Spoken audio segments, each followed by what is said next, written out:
Hello everybody and welcome back to a brand new episode of The Casual Criminalist. This is actually part 2. If you are listening to this and you haven't heard part 1 about Mark Twitchell, our Dexter killer, you're going to need some context for this part 2. It was what happened was Callum, who writes the scripts here, it was so long that the story was, he said, Simon, I can either break this into 2 parts or I can cut out a lot of interesting details. And I was like, Callum, 2 parts it is. So if you are hearing this part 2, well, welcome. I hope you've been eagerly anticipating its release. If you haven't heard part 1, well, go back and listen to that right now. You've got a whole extra episode that you somehow missed. Let's just do a quick recap and then we'll jump right into it. So, yeah, here we go.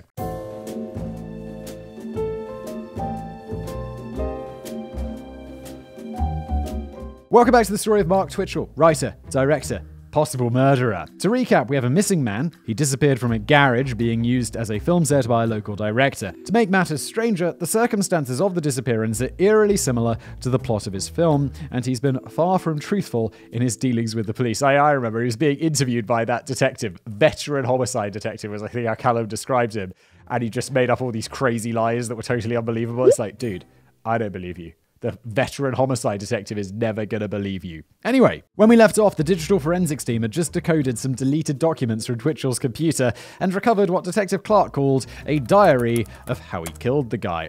Yeah, of course, they found his deleted files, and he was like, it was like a screenplay documenting, it starts off, this is a true story about me becoming a serial killer or some crazy shit. Dude. We've talked about, I keep bringing it up, like every episode of Casual Criminalist, I swear it's like, why are criminals writing down their crimes? Stop writing down your crimes. And this guy made a goddamn screenplay about his crimes. Let's go.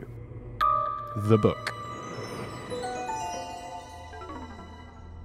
I couldn't have put it better myself. What the forensics team had found was a document entitled SK Confessions, probably short for Serial Killer Confessions, and you'll see why. I'd hope that cliched name was just the working title, but one thing we'll never be accusing Twitchell of is originality. Savage! Once again, you can find this document online in its entirety. 42 pages of horrifically overwrought prose, straight out of a Film Underground's waste paper basket. And once again, I've done the hard work so you don't have to. I was commenting last episode, how Callum, he read through all of this guy's spec scripts and all of this crap that he wrote.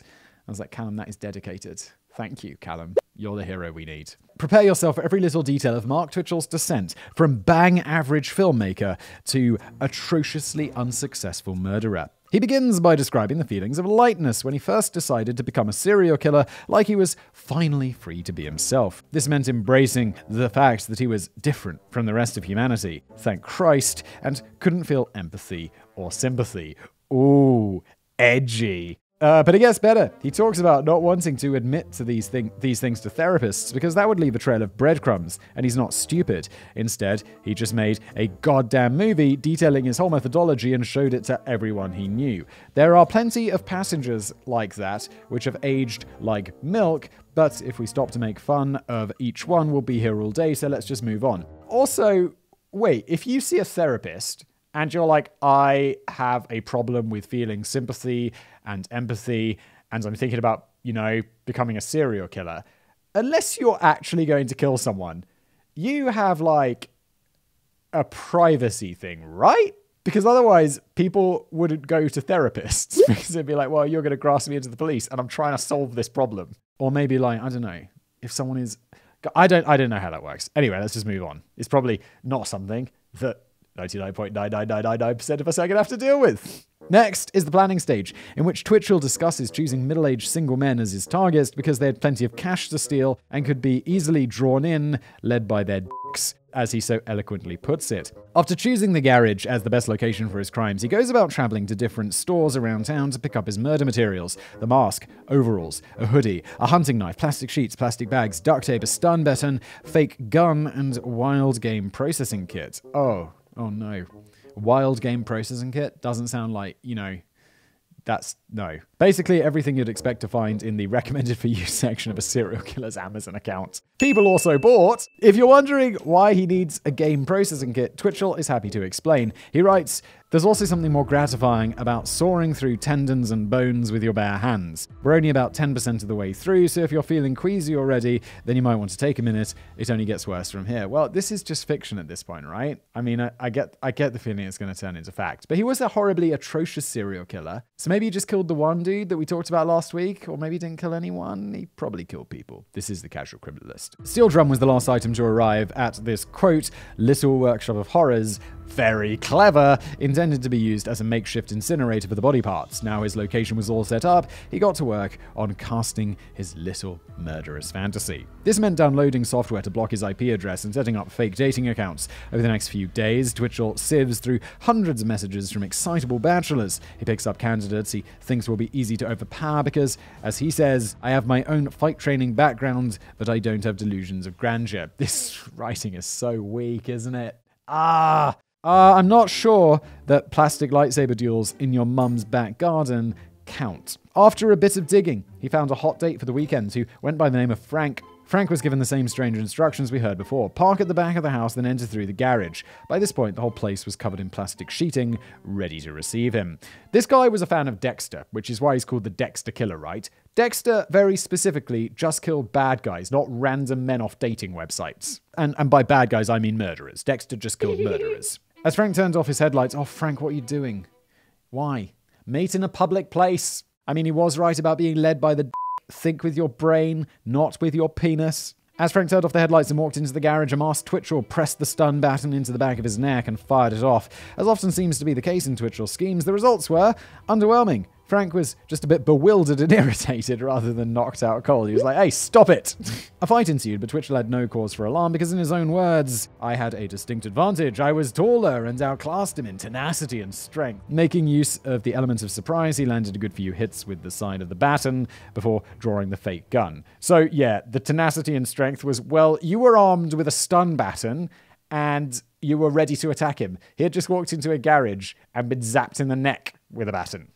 That is not tenacity and strength, mate. Frank stopped dead when he saw the weapon and started to comply. He got down on his knees and let Twitchell duct tape his eyes shut. A clearly frustrated Twitchell then describes how the defiant little had a change of heart and ripped off the tape. Frank grabbed the gun, realized it was fake, and threw some hits, which Twitchell claims he easily deflected. Perhaps I judged this pudgy Bruce Lee too harshly. Honest, we're just reading his account of events. It's very one-sided. Cue another short struggle before Frank runs out of the garage door. Twitchell chases him down the alleyway before a couple walking down the street spotted the masked maniac bolting out onto the street. An awkward moment passes as they all stop and stare at each other while Frank disappears into the distance. Not sure what else to do at that point, Twitchell just shuffled back to his little plastic-coated corner to have a good long think about what he'd done. Surely this Frank guy is going to go to the police. Unless, and I haven't read this before, I never do, and I'm speculating, maybe Frank isn't supposed to be on a dating website because he's married or he has a girlfriend or something, so it's going to be very difficult for him to go to the police. However, just drop off an anonymous tip. You can do something. So why does this continue? Or maybe it doesn't continue. We don't really know. Let's carry on. No, not really. That would require some self-awareness. Oh, so he didn't go back and have a think. Twitchell actually got to work stripping down the place, which I need to remind you was rented in his own name, making all of this pretty much pointless. After tossing out anything incriminating and wiping down the rest, he messaged Frank on Plenty of Fish. He told him that he knew where he lived because he had tracked his IP address, the same lie told by every 12-year-old I ever beat on Halo 3. It's like, yeah, you don't understand how IP address works. That was one of his trio of fibs, the others being that the garage didn't belong to him and that he already claimed 17 victims before. Fake it till you make it, I guess. That's what I always tell my 1.3 billion subscribers. Thanks for the overestimation, Callum. As he drove home, he thought about how this bag would call the police. Yeah, Frank, what a douche move, reporting your own attempted murder. Not cool. But bizarrely, the lucky escapee seems to have agreed with the sentiment. No police ever came knocking at the door, nor sniffing around the garage. I assume we're going to find out why. I wonder if my theory's correct. Not a single report from anyone involved was filed, which begs the question, what in the hell kind of kinky masked madness did that couple think they were witnessing? Their laissez-faire attitude might be down to the fact that Twitchell had sent out flyers around the neighborhood explaining that he'd be filming a thriller there. If what the couple witnessed really was just a rehearsal, then terrified Frank would surely be in line for an Oscar. Over the next few days, Twitchell was hard at work, practicing his own lines, reciting his flimsy alibi over and over again in his head. He was planning to tell the police that he had been lying to his wife about a therapy appointment in order to get some alone time, meaning nobody would be able to verify his whereabouts. So his alibi was no one. His alibi was That makes no sense. The paper-thin alibi. That's not an alibi. There was no one. Would surely have fallen apart pretty fast, but like I said, no police ever came to test it. As the days rolled on, Twitchell's anxiety subsided enough that he was confident at having another go at making his fantasies a reality. Twitchell must have had a very low level of anxiety, because if I was in his position and I just attempted to murder someone, I'd just be worried about that forever. So ends part 1 of the memoirs of Mark Twitchell. The Mr. Bean killer. Oh, sorry, the Dexter killer. Easy mistake to make. Yeah, because he's an amateur. Part 2 opens with a love story, and in true Twitchell form, a cringy cliche. "Oh, my sweet Lacey," the first line reads. He then goes on to tell the story of how he met the lovely Lacey, an ex-girlfriend with whom he was still enamored while studying at university. He proceeded to charm her with a series of lies, but was disappointed to find out that she had a boyfriend. Unsurprisingly, the horrifically insecure Twitchell hated him, and all of her partners who followed. Despite Lacey's romantic attachments, the two enjoyed a horrifically unstable relationship for several years until she found God and he decided he wasn't into her as much anymore. Well, that and the fact that she had discovered he lied about both his age and ethnicity for no reason at all. She cut all full contact, and both went on to have their own failed marriages over the next few years. Bizarrely, in the text, Twitchell lays into Lacey's ex-husband for being a sociopath, where he literally just boasted about being incapable of empathy a few pages earlier. It's almost as if he has no idea what any of these words actually mean. Mwah! High quality writer there, Twitchell. By the time Twitchell married his second wife, Lacey was happily single, and he managed to track her down through Facebook. Infidelity is hardly the worst of crimes, but we might as well add that to the list. He exchanged some messages with his old flame and went off for a secret rendezvous while his wife Tess was 3 months pregnant at home. This is so bizarre, he's writing these things, but what is truth and what isn't truth is confusing. Despite claiming to be a sociopath incapable of remorse, Twitchell ended up feeling incredibly guilty after all. He spilled the beans to his wife about the whole thing, and by some miracle, she forgave him. That sounds like fiction. Although this little episode probably explains the paragraph later in the text, in which he explains how sleeping in a separate bed from your wife and living in your own basement is totally normal, and screw you if you think otherwise. It's not totally normal. It's living in the basement is not normal. We know that Twitchell doesn't have great impulse control, so after about a year, the Jedi Master was right back at it, swinging his lightsaber where it didn't belong. Bear in mind that right at the beginning of this memoir, he considers trying to murder cheating husbands so that he can take out the trash. The hypocrisy is strong with this one. Anyway, with that little romantic interlude out of the way, let's get back to the horror, shall we? For his next endeavor, Twitchell decided to switch out the pathetically ineffective stun baton for a pair of steel pipes. He also cooked up a fresh dating account, this time on Plenty of Fish, and wrote, I thought it was Plenty of Fish last time. Oh, who knows? And wrote the profile delicately, sweetly, as a woman would write. I swear I'm not putting words in his mouth, this is genuinely how he thinks. So strange. This one managed to rope in a Mark who wasn't available on Friday, the time of Twitchell's fake psychiatry appointments. Frustrated, he made a fresh account, which explicitly stated its owner was looking for hookups, not dating. He actually managed to rope in the exact same bachelor, now falling into his catfish trap for the second time. This time, with the promise of a more casual encounter, he said that he was available on Friday. On the night of the main event, Twitchell waited in his garage, dual-wielding his two pipes like he must have seen in a movie once. The man he calls Jim walks into the dark garage and calls out to see if anyone's there. Twitchell panics, because he's an idiot, and decides to take his mask off and introduce himself. Dude, what are you doing? You are an absolutely terrible serial killer.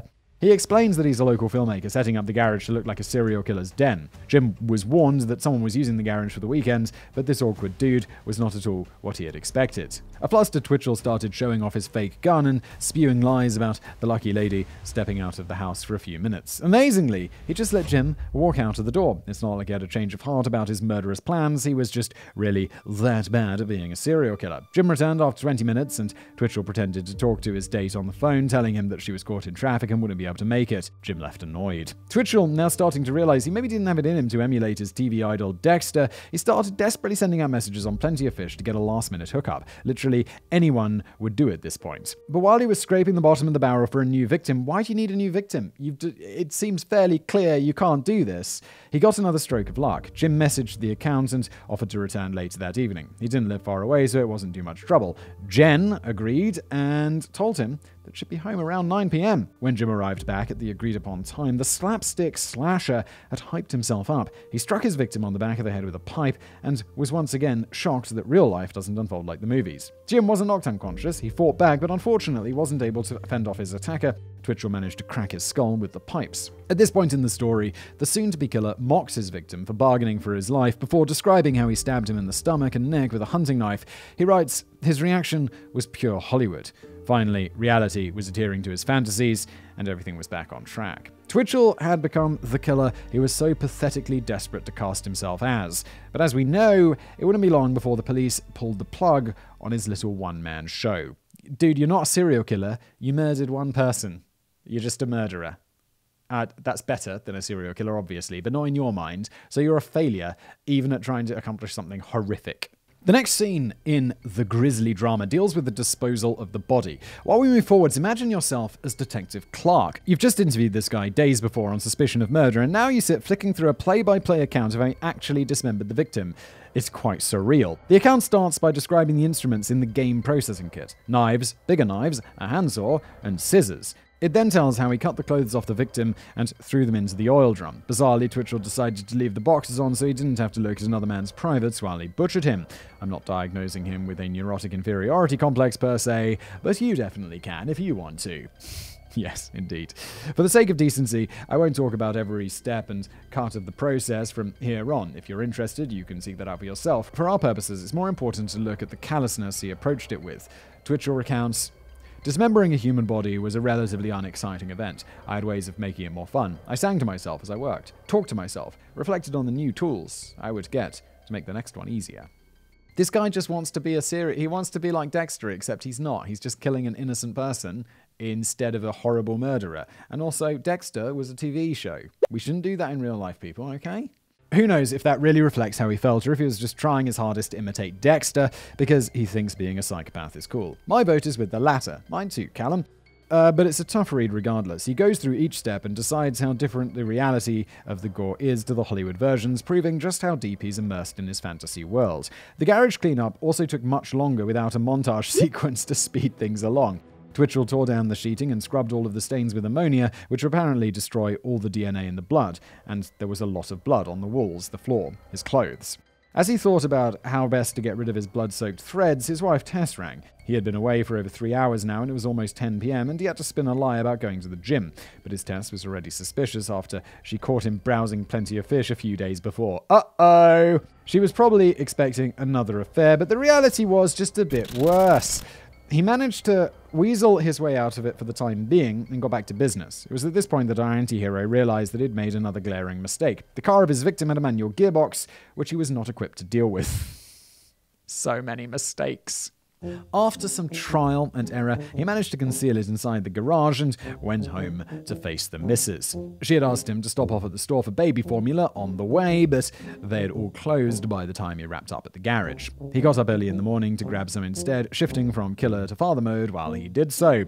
His daughter was about 8 months old by this point, and he spent the Saturday after the killing looking at her, and in his confessions he writes, "If anyone ever threatened her happy innocent existence in any way, I would kill them, cut up the body, and make it disappear." Most people actually say that about their children, only I actually mean it literally. No, I don't. I think most people are like, well, I don't think no one's going to really hurt my kid. It's like, why? You know, of course you hear these horrific stories, but it's like, the reality is that's not most of the time. I'm not like, I would kill anyone. No one thinks that. And I have a kid who's a little bit older, but not much older. I'm not sure people usually add in the part about carving up a corpse. Yes. I'm going to carve up the body. Okay, mate.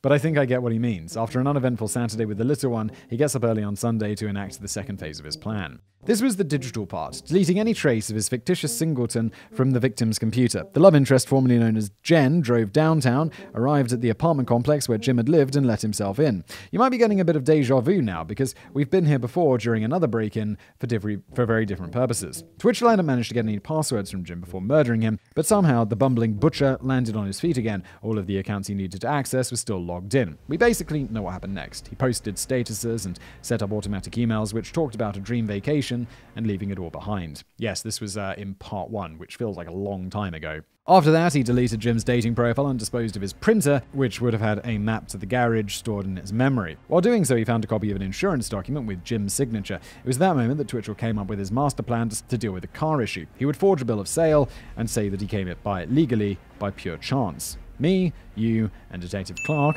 we're not idiots, so we recognized how unbelievably stupid that story was right off the bat. Twitchell, on the other hand, must have had to grab some more ammonia to clean up all of his gleeful drooling. Dude, I mean, come on, that's really unbelievable.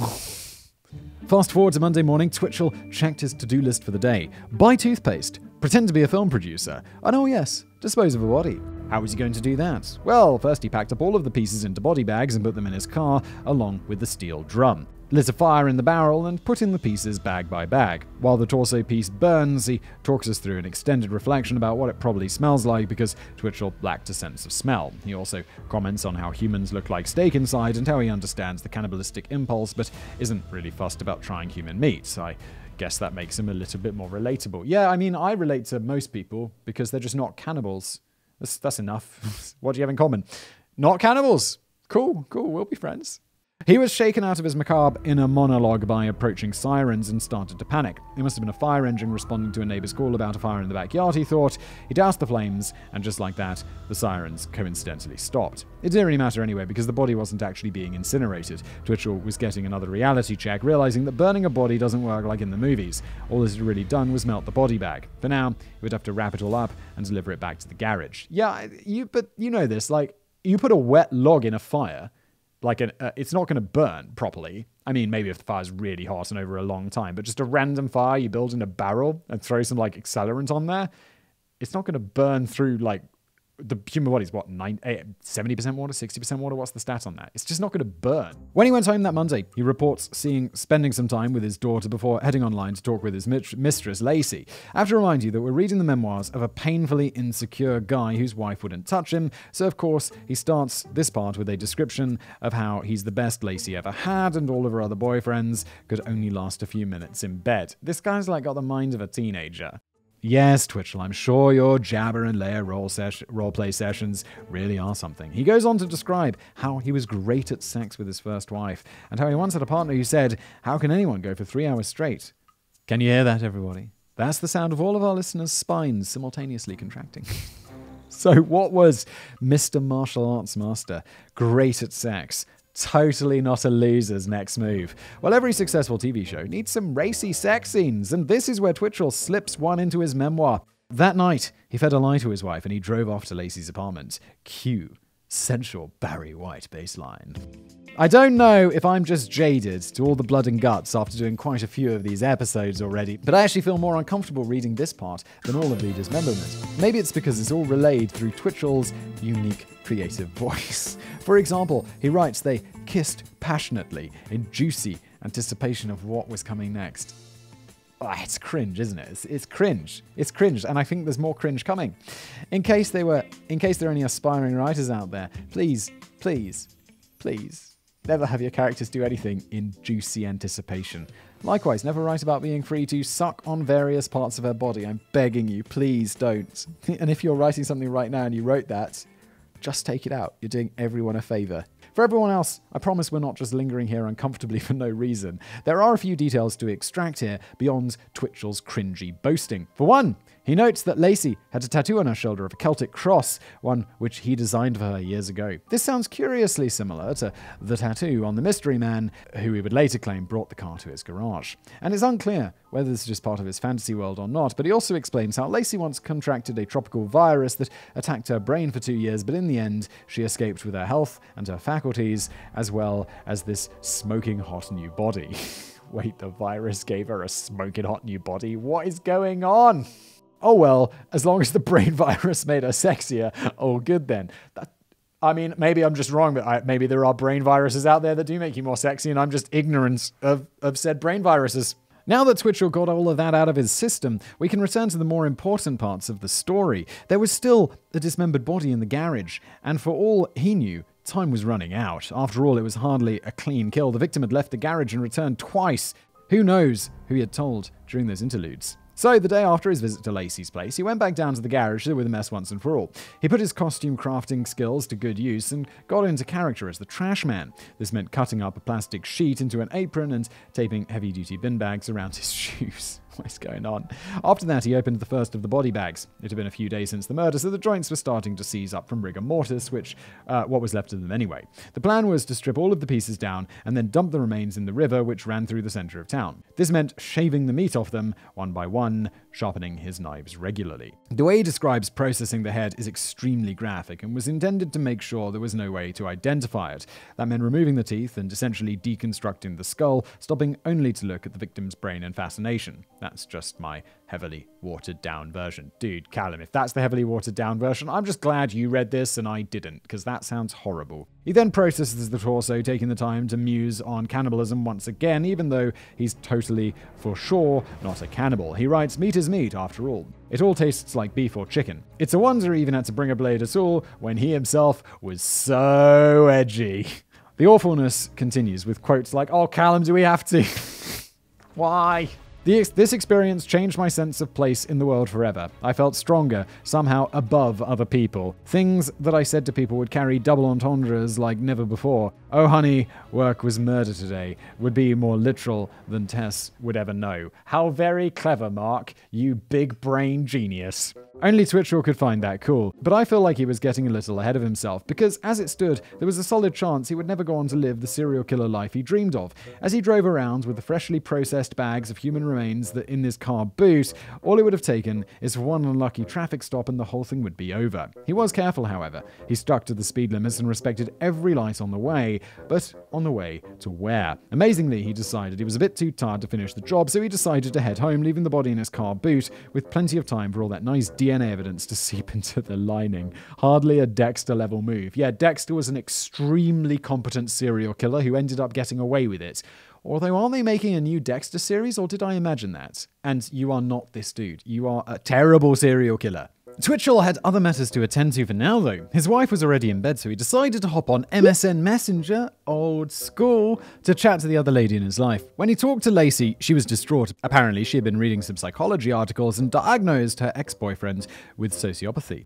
As Twitchell put it, the signs are chronic pathological lying, using and abusing his partner, scamming everybody around him, and treating other people with a total lack of respect or regard for their well-being. The irony, which you're currently sensing, was totally lost on our woefully deficient Dexter. Regardless, he did act with some regard for Lacey's well-being that night. When she threatened suicide, he called the police and, using a fake name, directed them to her apartment. When she tells him he overreacted, he throws his toys out of the pram. The next passage is just him ranting about how her last boyfriend, Evan, was a total manipulative loser, and only Twitchell's step-by-step coaching could help her see so. Good thing she had you to protect her from all the manipulators and sociopaths of the world, Twitchell. Yes, well done. Hero. He then fantasizes about making the ex-boyfriend his next target. He had collected the guy's personal information from Lacey over the past weeks in preparation. After all, and now he had cut his teeth as a killer, it was becoming a very real possibility. First things first, though, the human remains in his car. Our wannabe Dexter woke up in the morning to a barrage of apologies and thanks from Lacey, of course, and he manages to squeeze in a little flax about saving her life. Oh, this is so cringe. After patting himself on the back so hard, I'm amazed it didn't dislocate his shoulder. He set off in his car under the cover of darkness. Like a deranged Goldilocks, he spent the next few hours searching for a perfect place to dump the body. The first spot, a motorway bridge, was too visible. The second, a rocky patch of riverbank, was too dangerous. But the third spot was just right. He's like Goldilocks and the dead body. This was a stretch of countryside between two farming towns, which would have offered the perfect level of seclusion had our idiotic anti-hero not completely wasted all of his time dicking around. By this point, it was getting light and the riverside roads were starting to get busy. Faced with the prospect of yet another failure in his fledgling killing career, Twitchell desperately searched for some sort of alternative. That's when he settled on the most awful, disrespectful method possible. He would dispose of the body in the sewers. After describing the breakfast he stopped for along the way, he details how he traveled to the east side of the city and found the most secluded manhole possible. Then, after heaving off the cover, he cut open the bags and dropped their contents inside. Satisfied that he had finally completed the perfect crime after dozens of blunders and days upon days of procrastination. Dude, you've committed a crime with so much evidence being left behind, and then you've detailed it in a goddamn screenplay. This is so far from the perfect crime, it's not even funny. He drove back to the garage for the epilogue, a few last things to wrap up before moving on to episode 2. All of the remaining evidence was thrown in the oil drum and burned in the alleyway. Twitchell details how he let the trash burn until the oil was exhausted, dragged the can back out to the garage, poured more oil on, and... No, we're really not buffering right now. That is actually... It just cuts off right there. For some reason, at that point, Twitchell's sorry excuse for a novel found its way into the recycling bin, never to be completed. Why could that ever be? Well, 1, because maybe he realized he was writing down his crimes, and 2, because maybe he realized his writing was absolute trash. I doubt both of those things, but I like to dream. I like to imagine, as he smugly typed up those last few words, the murderer got a phone call from an unknown number on his cell phone. The phone vibrating on the desk gave him a shock, but not as big as the one he got when he answered. Hello, Mr. Twitchell. This is the Edmonton Police Department. We'd like to ask you a few questions. Delete, delete, delete! The arrest. We're now back in the police station with Detective Clark. He's just finished reading the most detailed confession ever to find its way onto his desk. Fiction and reality were clearly bleeding into each other, and he must have just been sitting there wondering how much of this text could be believed. It was undeniable that many of the details could be verified right off the bat. There was even a bit of foreshadowing for Twitchell's ridiculous story about his car, but altogether, it raised just as many questions as it answered. Who was the mystery man that got away at the beginning, for example? If you're yet to connect the dots yourself, I might as well mention that the second victim, Jim, was actually the real-life missing man, Johnny. As Twitchell mentions in the beginning, he changed the names a little. His real-life wife, Jess, became Tess, while his mistress, Tracy, became Lacey. Really, my dude? Come on. Come on. Really, that little forward should have read, the names have been changed, but only by one letter, because I, the author, am a moron. So it was safe to assume that SK Confessions was exactly what its title suggested, a true-to-life account. I mean, he's exceptional in bed. Let's just say it was embellished, shall we? Heavily embellished? Over 100 officers had already been mobilized to monitor Twitchell in case he decided to strike again, as he claimed he planned to do so each and every Friday. They checked his social media accounts and discovered that he kept a Facebook profile under the name Dexter Morgan, with which he roleplayed as the lead character from the show. Come on, please, no. The evidence was overwhelming, but they were missing the centerpiece, which makes any murder case complete: the body. The text never actually revealed exactly where to find it, and tailing Twitchell hadn't offered up any leads. He had been well and truly spooked. Fooling the police had turned out to be much harder than it looked on TV, and reality was flooding in through the punctures in his little fantasy bubble. While the cyber team was busy cracking the laptop, they also found a knife inside the car with some blood staining on it. Dude, the amount of evidence is extraordinary. Whether or not it was real needed to be verified in the lab, and nobody was just going to lick it and see if it tasted like corn syrup. Sure enough, it was real blood, and sure enough, it was Johnny's. His DNA was also found in the fabric lining in the car boot, and there was a post-it note inside which Twitchell had written for himself. It was a reminder to A, kill the You can't be serious! The thing actually reads, A, clean the kill room and tools, and B, have sex with Tracy. Obviously, Adam spent quite enough time on A. Dude, you have to be joking. You actually have to be joking. All of this, in conjunction with a computer document, were more than enough for an arrest. I should bloody hope so. Should be enough for a conviction. On the 31st of October 2008, police captured Twitchell at his parents' house in Edmonton, where he was busy confessing to crimes, where he had been staying since the second interview. He was in the basement at the time, working on his Iron Man costume, which is without a doubt the dorkiest sentence you're likely to hear in a true crime web show. The DRK Jedi, that's from his license plate, probably had fantasies about blasting the police away with energy beams and rocketing away to safety, but the time for make-believe was over. The grown-ups had arrived to spoil his fun. After taking him down to the station, they charged him with first-degree murder, which he continued to flat-out deny. Dude, you gotta go for some sort of bargaining now. That would only last so long, though, because a new character was about to enter the frame, who would add even more damning evidence to the pile. This was Frank, the first person lured to the kill room in the memoir. His real name was Gilles Tetro, maybe, and he was responding to an appeal for information in the local paper. First attack. Basically, his account was the same as in Twitchell's hastily deleted novel, minus the parts which make the killer seem like a kung fu master. Gilles was 26 at the time, working as a security guard. He chatted with 24-year-old bombshell Shena for a few days before agreeing to meet. When he entered the garage, he was pounced upon and beaten, caught completely unawares. As he later told the police, "That's when I looked back to see this man hovering over me with a hockey mask.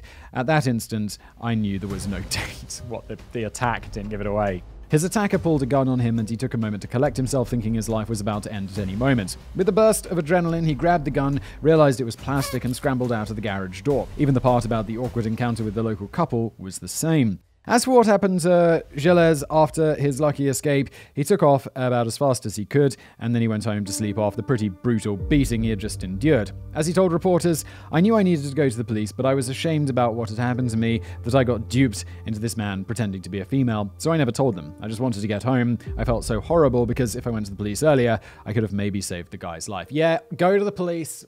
I couldn't. I thought the reason this guy wouldn't go to the police originally, I think this was in episode 1, was because maybe he was like having an affair, like he was looking for an affair, but he just didn't want to go to the police because he got beat up. Go to the police if you get beat up by some crazy guy wearing a hockey mask. Pro tip. I really cannot impress upon you enough the importance of reporting this kind of thing. Yes, Callum and I, same page. If you're ever unfortunate enough to have it to you. Seriously, it seems like every other episode the killer could have been easily caught if someone had just reported their damn crimes. Still, better late than never. With Gilles' story corroborating Act 1 of SK Confessions, the police were finally able to get a proper confession out of Twitchell. He agreed to lead them to the manhole not far from the garage where he dumped Johnny Altinger's remains, which were recovered from the sewer. Now they had a body to add to the detailed memoir, confession, and heaps of circumstantial evidence. This was just about everything the police needed to set the DA up for a slam dunk of a trial. If this guy's not going to prison for a very long time, I'm going to be very disappointed. He did murder only one person. This is Canada, who I imagine have shorter jail sentences than the United States, because in the United States it just seems people go to jail forever. But maybe he'll go away for life, because he's totally psycho. Let's see. The trial. Now we are rolling the closing credits on the Dexter phase of this story. Up after the break is Law and Order. Nobody was expecting it to be a particularly long episode on account of the mountains of evidence the prosecution had lined up, but it sure brought plenty of viewers. Under a frenzy of international attention for the Dexter killer, the trial commenced in March 2011. The prosecution set about detailing the damning evidence collected by the police back in 2008. It does take a while to get to trial, doesn't it? They were gathering evidence in 2008. He's just been in jail for 3 years, or... I mean, he can't have been on parole. He murdered someone. So what's going on? Anyway, there was the short film script, emails, the DNA evidence on all the knives and game processing blades, as well as the massive bloodstains in the garage. And of course, the coup de grace, a printout of serial killer confessions, Twitchell's murder diary. His defense team argued that it was no such thing. They claimed it was a dramatized account, really entitled Stephen King Confessions, with parts of it completely invented for dramatic effect. Come on, guys, really? And so the prosecution set about presenting as much supporting evidence as possible. For example, Twitchell really had been given a speeding ticket at the exact time and date mentioned in the text. The traffic cop from that day was one of 46 witnesses called to prove the document was a true-to-life account. The star of the show was Gilles Terratreau, the guy we mentioned earlier. He again repeated his account of arriving at Twitchell's garage, displaying how it perfectly matched the events in the so-called piece of fiction. The killer's response was that yes, he did invite the guy there and attack him, but it was just a prank, bro. Apparently, the whole thing had been part of a viral marketing campaign for House of Cards, kind of like the time Vin Diesel ran me off the motorway to drum up hype for Fast and Furious. Even if that was the case, though, how could he explain the very real dead man that he already had been admitted to killing? And given all the murder tools he had stockpiled, how could he even suggest it wasn't premeditated? Sure, he had been shooting a bloody thriller movie in the garage, but the game processing kit wasn't featured in it at all. Why did he have that stuff, if all he planned to do was scare some people for movie marketing? Did you already admit to it, though? You took them to the body. Surely this is a guilty plea. Twitchell's answer was predictably moronic. He claimed that he had a savant power, which drove his movies, so his inspiration was greater than that of your average Joe. Savant is a major stretch, but he's not on trial for being a hack. Prosecution lawyer Avril Inglis asked him to clarify, asking, because of your savant inspiration for your project, you just happen to have all the tools lying around to dismember a body? Twitchell replied, you can paint it as any kind of coincidence you want. No, that's your job, you idiot. They're saying it wasn't a coincidence and that you, Callum even writes in the text, sigh. There's no helping this guy. That must have been what his defense lawyers were thinking. They were faced with the fact that their client had basically admitted to every gruesome detail of a premeditated murder. He even blew his own chances of an insanity plea by explaining just how he would go about it in the memoir. The best thing that they could do was get some parts of serial killer confessions struck from the record during the proceedings. They argued that certain passengers were more sensationalist than would befit a proper criminal trial, so they should be concealed from the jury. These included a few passengers that we didn't have access to either, such as how Twitchell used the skull of his victim as a ventriloquist's dummy, my dude, no, and had a little laugh to himself as he did. Some other lovely tidbits we never got the chance to rip into were how Twitchell was a mega edgelord atheist, and how he plans on killing his ex-boss to remove him from the world's glorious surface. Mega edgelord. Even with this watered down but still completely awful version of the memoir, their story would still be a hard sell. They'd find a way to reconcile all the murder and dismemberment with the idea that it was all supposed to be just a harmless prank, bro. Twitchell did this by throwing blame at Altinger. The victim's furious family had to listen as his killer explained how Johnny had attacked him in the garage, forcing him to defend himself. When the struggle ended in his accidental death, he was forced to cut up the body and dispose of it out of fear. As for the actual mechanics of how it happened, he didn't dispute any of it. Apparently, after killing the guy by accident, he was quite capable of chopping him up and throwing him in a sewer. Are you convinced? Well, no. Nobody was. Verdict and imprisonment. As things began wrapping up, Twitchell passed on the opportunity to address his victim's family. Johnny Altinger's mother then gave a victim impact statement, revealing how she still called her son's cell phone number just to hear him talk on the voicemail message. She told the court, "My wish is for the perpetrator of this unforgivable and horrific act to reflect on his actions and die a slow death every day of his life." After 5 hours of jury deliberations, her wish would be granted. Twitchell was found guilty on all counts and sentenced to 25 to life behind bars. The police officers involved in the case gave a statement to the press outside, celebrating the fact that they captured this ham-fisted slasher before he haphazardly struck again. Bill Clark summed it up very nicely, saying, "We caught him on his first one, so he's a very poor serial killer, and thankfully he will never become a serial killer." Twitchell was understandably none too happy about the ruling. He went on to launch an appeal on the grounds that the media frenzy around the Dexter killer trial was so extensive, so blatant, and so overtly sensationalistic that it's unreasonable to expect any unsequestered jury to have remained uninfluenced by it. No, dude. You're a horrible murderer who committed a horrible crime. It doesn't matter how much media is around it. You go to prison for the rest of your life, as you goddamn should. The appeal was eventually abandoned and Twitchell resigned himself to his fate, a new life behind bars. In a statement given to the papers in 2013, he told them he had managed to secure a cable TV package for his room and was all caught up on Dexter. Good lord. No word on whether he gave Prison Break a binge, but I would love to see him balls up that one as well. And hopefully, maybe get shot while doing it. I always say hopefully, but just joking. Was TV to blame? No, Callum. No. I've seen Dexter. Number of Dexter episodes I've seen, loads. Number of people I've killed, 0. Alleged. There was one last thing to cover before we wrap up for the day. Was my granny right after all? Does too much telly really rot your brain? The Dexter finale got over 2.5 million views, so if it really has the power to create serial killers, then we ought to be pretty worried. But as you probably already guessed, the vast majority of those fans managed to keep their killer impulses under wraps. That's not to say Twitchell was the only one. A couple of superfans from Virginia lured in a victim much like Twitchell and stored his head in their fridge. Quite a few teens have also killed partners and family members after watching the show. Only Jackass and WrestleMania had the don't try this at home warning, but apparently there's a solid case for making it a universal requirement. I don't think that's going to stop anyone.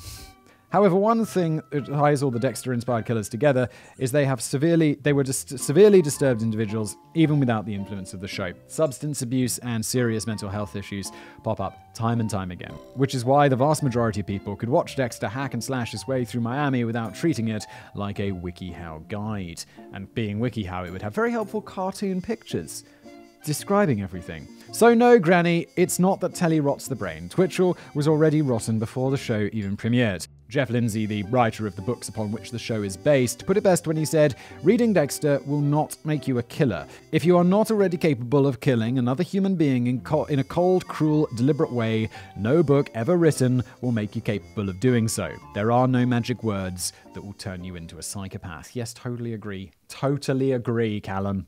And Jeff. Wrap up.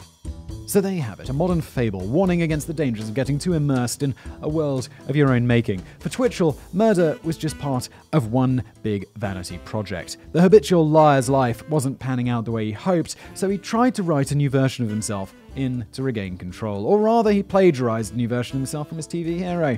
After the trial, Johnny Outinger's brother Gary spoke to the press about how he had trouble comforting his children when they got scared in the middle of the night. He said, "It's impossible to be honest with them living with the reality that monsters do live among us." If it's any consolation, though, a lot of the monsters are so incompetent their life stories come off more as comedy than horror. Twitchell's story will likely end behind bars, as unsuccessful as a serial killer as a filmmaker. He's currently locked up in Saskatchewan Federal Penitentiary, not due for release anytime soon. Don't worry about him, though. I'm sure all that lightsaber training has served him well on the inside. No, it hasn't. He's probably not having a good time in prison. Dismembered Appendices. Number 1. As it turns out, someone managed to make a creative career out of this whole mess. It wasn't Twitchell, but Tellero, his first attempted victim. After starring in his own real-life courtroom drama, he went on to feature in a load of documentaries about the case and even wrote his own book about surviving the experience. The one who got away. Escape from the kill room. Number 2.